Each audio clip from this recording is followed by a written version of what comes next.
Chapter 2 Part 2. I wish to say something. I took some food from the blacksmith's over yonder. My convict then turned his eyes on Joe.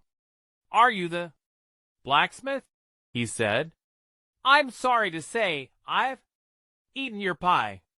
God knows you're welcome to it, said Joe. We don't know what you have done, but we wouldn't have you starved to death, poor fellow. Would we, Pip? We followed the soldiers in there, prisoners to the landing. We saw the black prison ship lying offshore like a wicked Noah's Ark. We saw the two convicts rowed out and taken up the side and disappear. Then the torches were flung hissing into the water. I never told a single living soul about my convict.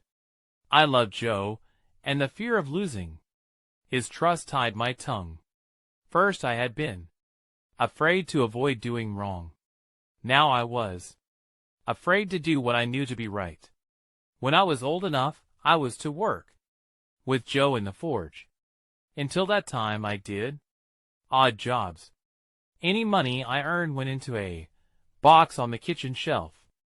A village school for children met each evening.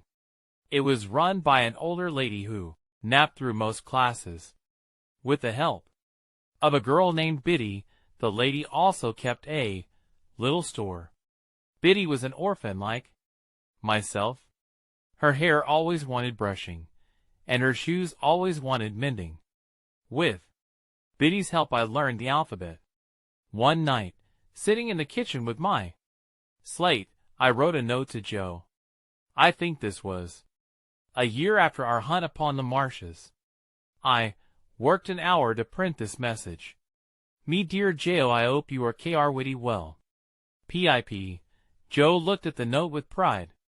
I say, Pip, old chap, what a scholar you are. Why, here's A.J. and A.O. J.O. Joe. Why don't you take me in hand, Pip, and teach me to read? But Mrs. Joe mustn't see what we're up to. Oh no, she would not be happy about my being a scholar. Mrs. Joe had gone to market with Uncle Pumblechook that day. Joe made the fire and swept the hearth.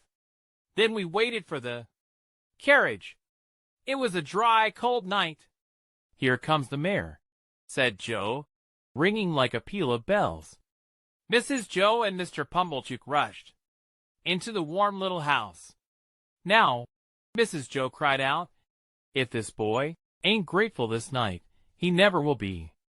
Miss Havisham wants him to go and play there. So of course he's going, and he had better play there. My sister frowned at me. I had heard of old Miss Havisham. Everybody had heard of Miss Havisham. She was a grim old rich lady who lived in a big, gloomy house. She never came out. I wonder how she comes to know of our Pip, said Joe, surprised. Whoever said she knew him?